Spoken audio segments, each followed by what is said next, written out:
Assalamualaikum warahmatullahi wabarakatuh. Kami dari kelompok 12 akan mempresentasikan mengenai pengawasan dan penilaian satuan pendidikan ditujukan untuk memenuhi tugas terstruktur mata kuliah pengelolaan pendidikan yang diampu oleh Bapak Dr. Ara Hidayat MPD dan Ibu Meti Maspupah MPD.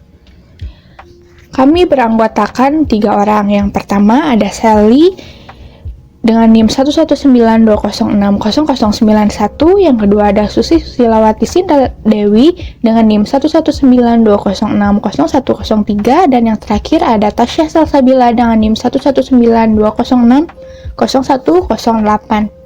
Langsung saja kepada materi yang pertama, ada mengenai pengawasan dan penilaian satuan pendidikan. Nah, pengawasan ini sebenarnya melakukan penilaian, yaitu untuk menentukan derajat kualitas berdasarkan kriteria atau tolak ukur yang telah ditetapkan terhadap penyelenggaraan pendidikan di sekolah. Nah, di sini juga pengawasan dan penilaian itu untuk diketahui posisi atau proses pendidikannya seperti apa. Dalam pendidikan di sekolah, pengawasan dipakai dalam 2 arti. Yang pertama, pengawasan meliputi kegiatan mengarahkan dan membimbing maupun menilik, mempertimbangkan dan menilai. Yang kedua, pengawasan yang menyediakan kondisi yang perlu untuk menyelesaikan tugas kewajiban dengan efektif dan efisien. Lalu, pengawas satuan pendidikan ini merupakan tenaga kependidikan mutlak yang terstandarisasi kompetensinya secara nasional menurut peraturan Pemerintah Nomor 19 Tahun 2005, yakni Standar Pendidik dan Tenaga Pendidikan Nasional, karena pengawas sekolah atau madrasah adalah salah satu unsur yang berperan aktif dalam lembaga pendidikan persekolahan. Lalu, pengawasan satuan pendidikan adalah perilaku pendidikan di dalam pelaksanaan tugas kepengawasan pendidikan yang meliputi 3 aspek, yaitu supervisi, pengendalian, atau controlling, dan inspeksi kependidikan. Kemudian ada konsep dasar pengawasan. Dengan pengawasan akan diketahui keunggulan dan kelemahan dalam pelaksanaan manajemen, sejak dari awal, selama dalam proses, dan di akhir pelaksanaan manajemen. Nah, konsep dasar pengawasan ini untuk menjaga agar kegiatan-kegiatan yang dijalankan tidak menyimpang dari rencana yang telah ditetapkan. Kemudian juga pengawasan ini berkaitan dengan 3 unsur. Yang pertama ada orang, ada kegiatan, dan yang terakhir ada benda. Menekankan kepada proses, koreksi, dan membandingkan tujuan. Kemudian ada fungsi. Nah, fungsi pengawasan di sini adalah suatu alat pencegah terjadinya penyimpangan dan penggerak pembaharuan pendidikan serta dapat membina sekolah yang lebih baik lagi tentunya.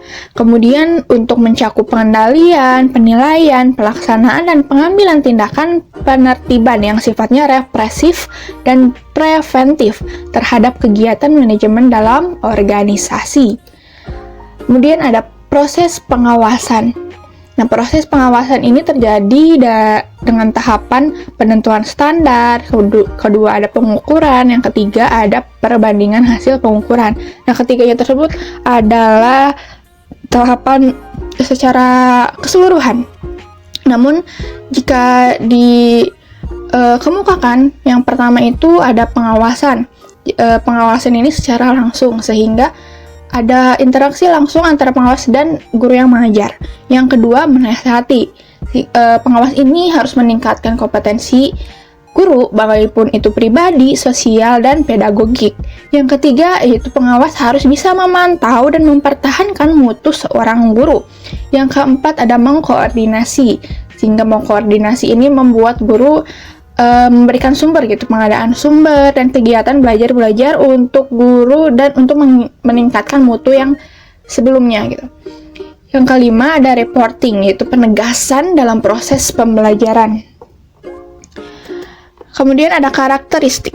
Karakteristik pengawasan harus membina kepercayaan tentunya.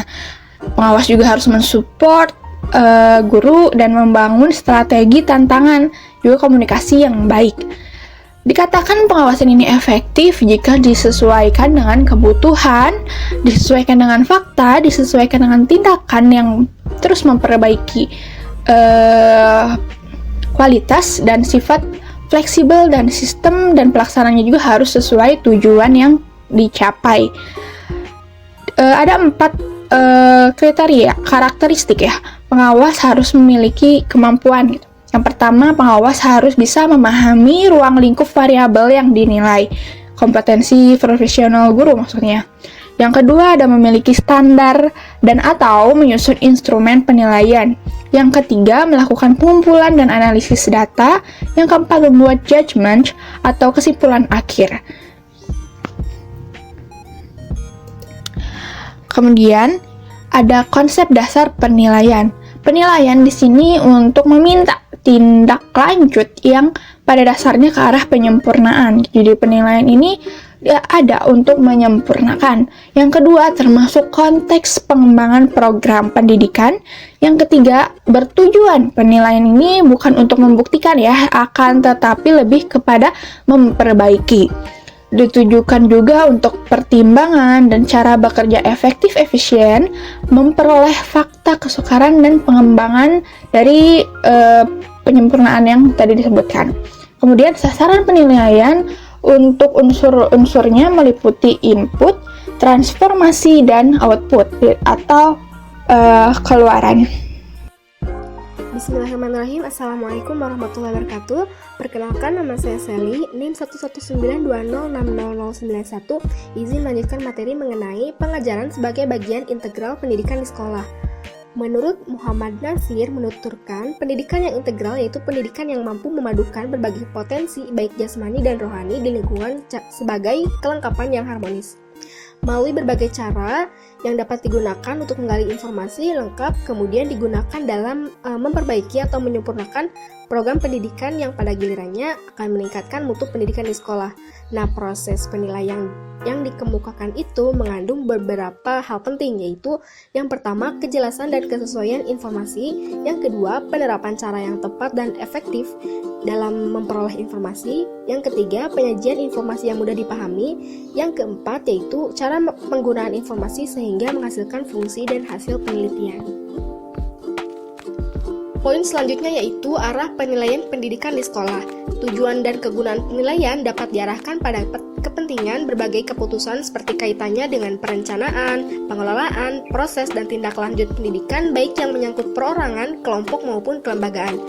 Arah penilaian dikelompokkan menjadi 2 hal menurut GBHN dan Undang-Undang Nomor 2 Tahun 1989 tentang Sistem Pendidikan Nasional, yaitu yang pertama, orientasi pada nilai intrinsik pendidikan atau manusia paripurna.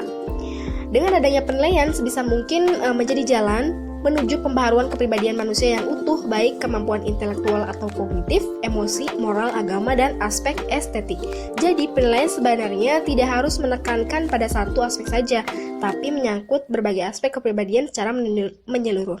Yang kedua, orientasi pada mutu eksternal relevan dengan kebutuhan masyarakat. Adanya pihak luar yang bertindak sebagai penilai tingkat pencapaian keberhasilan pendidikan serta lulusannya, maka hal ini telah merupakan peletakan dasar bagi perbaikan dan pengembangan program yang berkesinambungan yang dilaksanakan atas dasar kesadaran dan inisiatif sendiri. Maka diharapkan dengan adanya penilaian ini, baik dari berbagai pihak luar, tidak menciptakan manusia yang mekanistik atau instrumentalis, namun menciptakan manusia yang berintegritas. Kemudian poin selanjutnya yaitu hasil penilaian dan peningkatan mutu sekolah. Hubungan antara penilaian dan peningkatan mutu sekolah atau mutu pendidikan dapat digambarkan pada diagram sebagai berikut. Nah, hasil penilaian atau informasi dari kurikulum, guru, prestasi siswa dan sebagainya akan digunakan untuk penggunaan informasi. Kemudian setelah informasi digunakan dengan sebaik-baiknya akan menghasilkan program, penyempurnaan program. Setelah program telah sempurna akan menciptakan peningkatan mutu. Nah, kesimpulan dari diagram tersebut membuktikan bahwa hasil penilaian kurikulum, guru, prestasi siswa, dan sebagainya merupakan informasi yang dapat mendiagnosis komponen-komponen pengaruh peningkatan mutu pendidikan. Karena itu perlu diperhatikan indikator-indikator sekolah bermutu dan tidak bermutu yang diadaptasi dari berbagai ahli dalam tabel di bawah ini. Dilihat dari tabel, ada perbandingan dari sekolah bermutu dan sekolah tidak bermutu.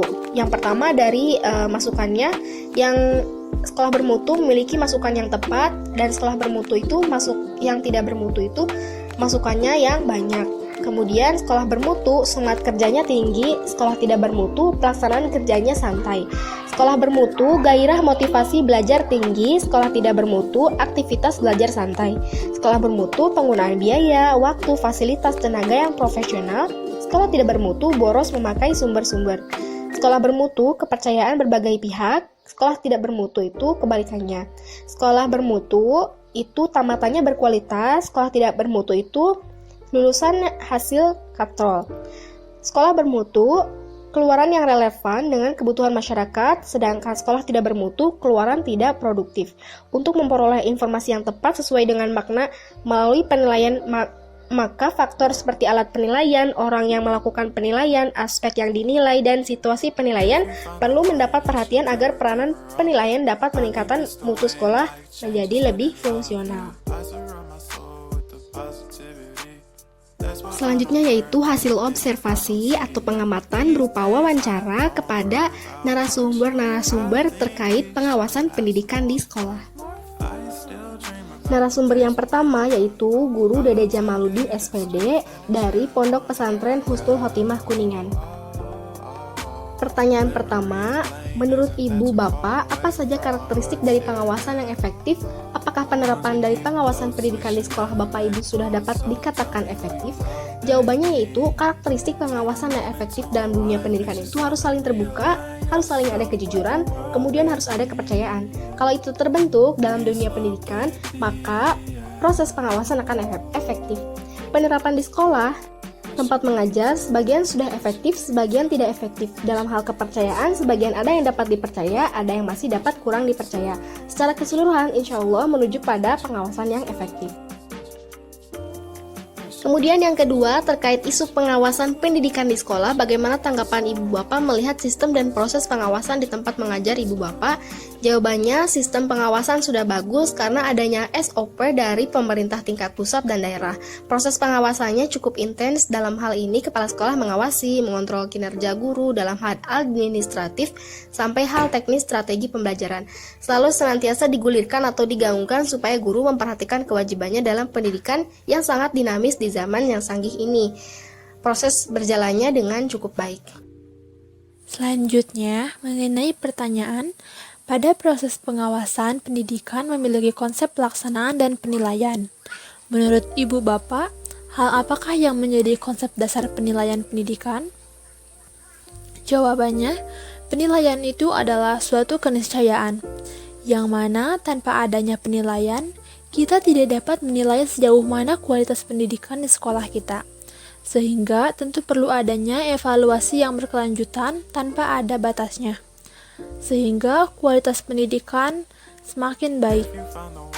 Kemudian pertanyaan terakhir dari narasumber yang pertama ialah, pengawasan pendidikan dalam pelaksanaan mengacu pada tujuan yang ingin dicapai. Menurut Ibu Bapak, apa sajakah tujuan dan sarana penilaian pendidikan? Kemudian beliau menjawab, tujuan penilaian pendidikan sudah disinggung sebelumnya, yaitu diantaranya untuk meningkatkan kualitas pendidikan itu sendiri, dan juga untuk memeriksa apakah sistem dan proses pendidikan yang direncanakan sudah sesuai dengan yang sudah dilaksanakan atau proses sinkronisasi, sehingga menjadi feedback dalam proses pendidikan yang lebih baik. Sarananya, asal adanya etiket dan kerjasama dari pengawas dan semua sivitas dalam lembaga pendidikan untuk melakukan segenap proses pengawasan, sehingga proses pengawasan akan berjalan dengan lancar. Tidak adanya ketertutupan, semuanya transparan, dan akan sangat efektif untuk memantau gambaran pelaksanaan pendidikan yang sudah atau sedang dilaksanakan oleh lembaga tersebut. Kemudian narasumber yang kedua yaitu Ibu Nopi Nur Fauziah SSI dengan asal instansi sekolah SMA KP 1 Paseh yang terletak di Jalan Oma Anggawi Sastra Ibun 40384. Pertanyaan yang kami ajukan kepada narasumber yang kedua ialah Ibu Novi. Yang pertama ialah, menurut Ibu, bagaimana pengawasan dan penilaian satuan pendidikan yang dikatakan baik? Kemudian beliau menjawab, jika sesuai dengan program Kemendikbud dan terlaksana secara konsisten dengan dibuktikan oleh berkas-berkas yang ada. Pertanyaan yang kedua yang kami ajukan ialah, berdasarkan konsep dasar pengawasan di bidang pendidikan, konsep pengawasan seperti apa yang dilaksanakan di tempat Ibu mengajar? Beliau menjawab, monitoring oleh kepala sekolah dan wakase kurikulum setiap 1 tahun sekali untuk melihat kinerja guru, apakah sudah sesuai atau belum. Akreditasi dilaksanakan setiap 5 tahun sekali, PKKS, pendampingan oleh pengawas pembina sekolah dan pendampingan oleh pengawas pembina sekolah, serta pendampingan oleh instruktur dari LPMP ketika ada kurikulum baru atau program kerja baru, dan SPMP. Pertanyaan ketiga yang kami ajukan ialah bagaimana fungsi pengawasan pendidikan menurut Ibu dan seberapa pentingkah pengawasan di satuan pendidikan? Beliau menjawab bahwa pengawasan di suatu pendidikan sangat penting karena adanya pengawasan tersebut guru-guru bisa terpantau apakah sudah melaksanakan tugasnya dengan baik dan benar, apakah materinya sudah sesuai dengan kurikulum yang berlaku atau tidak. Jika tidak ada pengawasan, dikhawatirkan guru mengajar seenaknya, tidak struktur dan tidak punya tanggung jawab. Pertanyaan terakhir yang kami ajukan ialah terkait proses pengawasan pendidikan, bagaimana proses dan penerapannya di tempat Ibu mengajar. Setiap tahun, guru-guru wajib mengumpulkan perangkat pembelajaran seperti RPP, silabus, protap, promes, dan sebagainya. Guru juga harus mengajar sesuai dengan perangkat pembelajaran yang dibuat. Ketika ada monitoring oleh kepala sekolah, wakase kurikulum dan pengawas pembina, semua perangkat pembelajaran yang dibuat akan dicek apakah sudah sesuai atau belum. Jika belum, nanti akan diberikan arahan mana yang benarnya dan harus diperbaiki agar kedepannya tidak ada kesalahan yang sama. Sekian presentasi dari kelompok kami. Terima kasih. Wassalamualaikum warahmatullahi wabarakatuh.